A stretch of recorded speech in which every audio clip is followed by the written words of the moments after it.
It is about time that your Denver Broncos get the respect that we know that they deserve, as the national media are getting orange and blue pilled by Bo Nix, who is now actually being compared and put on a pedestal above even Justin Herbert. We get great NFL draft news about why a stud is going to fall to us at 20, and way more quarterbacks are going early than even we had wildly dreamed just a couple weeks ago. That and way more in this video. If you're new to the channel, I'm a diehard Denver Broncos fan named Ben. Helps me in the YouTube algorithm out a ton if you like the Broncos, if you would smash that like and subscribe button. First off, absolutely love seeing this. Kay Adams is a national treasure because she loves Sean Payton, and I do too. She put up there the FanDuel odds about the team most likely to win the AFC next year, not just like compete for the playoffs. And it's amazing to see your Denver Broncos while we are at the bottom of that. You got to remember, a year ago at this time, we were at the top of finishing the bottom in the league. Like, that's what they projected for us, that we were going to be the worst team in the entire NFL. There were several Vegas books where you could bet the Broncos to be the last to win a game and to lead the league in losses last year. We know that wasn't the case. So this is awesome here to see us tied with the Chargers, just barely behind the Houston Texans for that 5 spot for winning the AFC. If you give Sean Payton one more good draft class, I'm telling you guys, we are going to win the AFC West. That's going to happen under this regime. I know, and I'm so confident that with Bo Nix at the helm, the Broncos are going to make the Super Bowl. And I also think Evan Engram thinks the same thing. So we remember he was a captain when he was with the Jacksonville Jaguars. He was a top 20 pick with the New York Giants, an absolute game wrecker. And we know that he had the same deal with the Los Angeles Chargers offered to him as was offered on the table for coming to Denver. And his agent and his personal trainer came out and said how Evan Engram made the decision. We heard how Greenlaw made this decision. We heard how Hufanga made the decision. Now we're finally hearing why did Evan Engram choose the Broncos over the Chargers. And he said right off the bat, he knew that Justin Herbert was an absolute gunslinger. He said Justin Herbert was superhuman.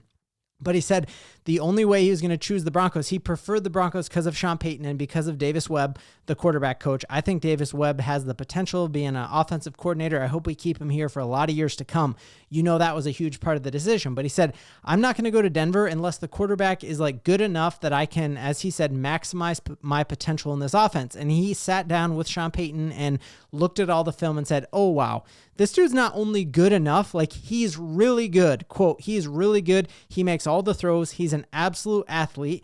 And this article, amazing article in the Denver Post, comes out and said that this entire free agent haul that we got from Greenlaw to Hufanga to Evan Engram, all is because of Bo Nix. And he said at the end of the day, the free agent haul would not have happened without them, because we know that Dre Greenlaw said he's not going to go to a place that doesn't have a good quarterback as well. And so this is incredible now to see that the rest of the national media is catching up to what we saw all last year. Like, we didn't have a lot of nationally televised games. The Broncos, after underperforming with Hackett, underperforming with Russell Wilson, it was easy. Like, all of my friends in my fantasy league aren't Broncos fans, and very few Broncos snaps were watched all last year by them until the Cincinnati game. And then they're like, oh my goodness, Bo Nix is good. I'm like, yeah, he's been good since like week 1. We saw flashes of him even in Seattle. So this is amazing now that watch this year as the schedule comes out in May.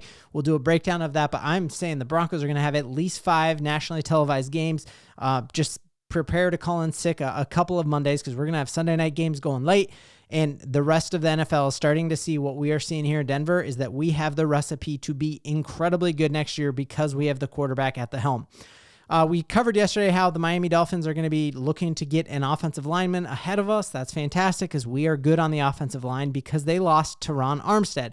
Well, Teron Armstead hopped on with Kay Adams, and Kay Adams has this ability to get information out of whoever she's talking to. I say we put her in charge of UFOs and the JFK files, and we will find everything out because she's able to get some pretty cool information out of Teron Armstead about his next step. And listen here to what he says, who reached out to him immediately after retiring, one of the first calls he got. Yeah, he's been, he called me yesterday. So Sean Payton is one of, like, everyone, like the national perception of him is like, he's not a player's dude. He's gruff. He's mean. He cuts reporters off.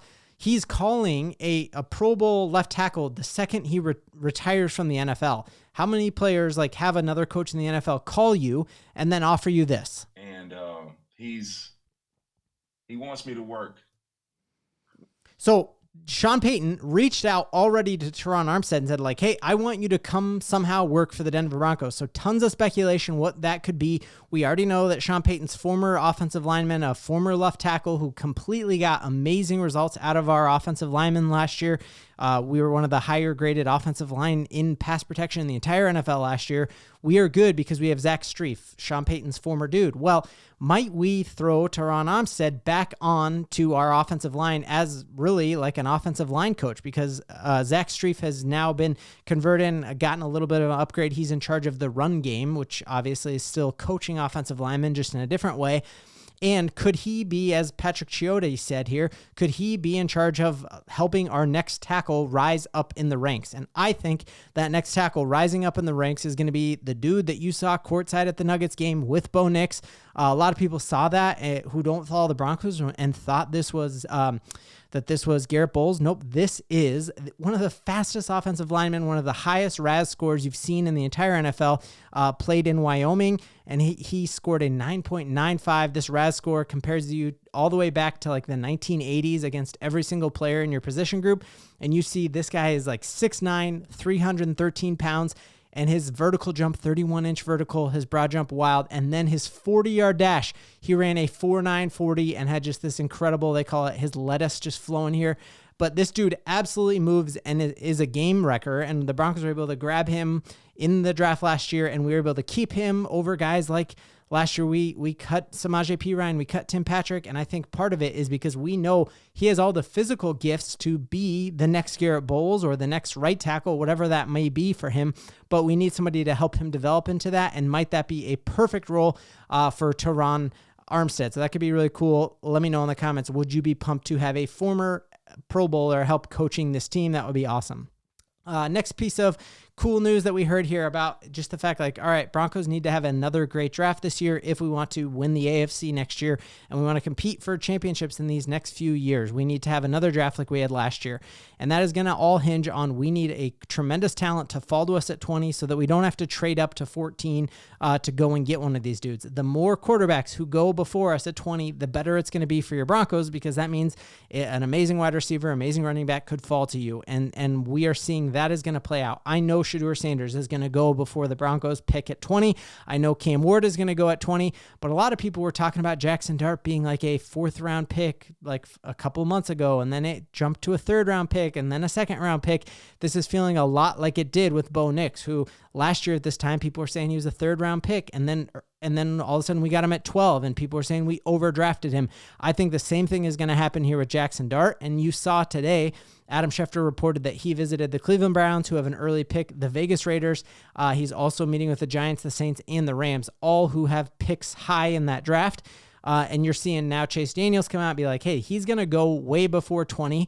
And then we already know and already reported on the fact that Jalen Milroe, the quarterback for Alabama Crimson Tide, also was invited to Green Bay, Wisconsin, and you don't invite someone to sit in the draft room and just wait like Aaron Rodgers to fall. I think he's going to go before pick 22. So if we have 4 quarterbacks go before us, we have several offensive linemen go before us, we have a couple corners before us, you do that, and you are talking that you are in striking distance of an Ashton Genty, or like we're seeing a lot of things here, we are doing a bunch of pro day top 30 visits with wide receivers who are earlier mocked as like 5th overall, 6th overall, and one of them, Matthew Golden, the amazing Texas wideout, actually came in and is doing one of his top 30 visits with the Denver Broncos. That is a pick that a lot of people did not have being available at 20, and I think he falls at least to 20 because of all these quarterbacks going early and all the offensive linemen that are going to have to go early as well. And I think unlike a Xavier Worthy, I think when you look at Matthew Golden, he is a accomplished route runner already with Xavier Worthy type speed. Obviously, he didn't run the 40 quite as fast as Xavier Worthy, who still has that record. But you just look at his route running ability, and this is nasty. His catch radius is huge. He can do one-handed catches in a way that Xavier Worthy couldn't either. And we just saw that Xavier Worthy with the Chiefs didn't end up panning out to be as good as everyone thought. He has one route that he can do, and I don't see that same limitation with Matthew Golden. We saw Marvin Mims when he first got to Denver. he basically could do one route, was that fly route. And we really exploited that when we played the Commanders, when Russell Wilson early on in that first year with Sean Payton hit him for like 100 yards in that one game. But defenses quickly figured out he only knew one route when he got here, and he is developed as a route runner. I think Matthew Golden enters the league as a much better route runner than Marvin Mims did as a rookie. So that could be incredible. I'd be stoked if somehow he fell to us at pick number 20. Do you think that's a little bit of, a duplication there? We already got Marvin Mims. We don't need another speedster.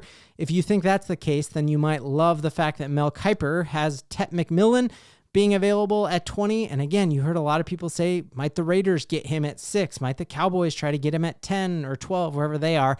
And you're seeing that according to Mel Kiper, his latest draft has Tet McMillan still available to the Broncos at 20. I think if Sean Payton is in love with either of these dudes, I would be thrilled to get them. I'd love it if he just go up and catch the ball normally, but it's cool that he can palm it like that. That'd be kind of sick.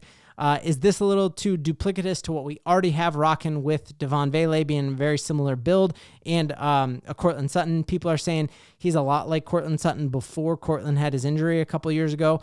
You remember that 1 year before Cort's injury with him and Drew Lock just setting the league on fire. Tet could be that explosive now. I think this is a good insurance policy, knowing that Cortland Sutton is 30 and is just going to keep getting older. I do love either of these guys falling to the Broncos, and I think there's going to be a fantastic running back still on the board for the Broncos in the second round. So let me know what you think about all of that. Broncos country, we got so much to believe in.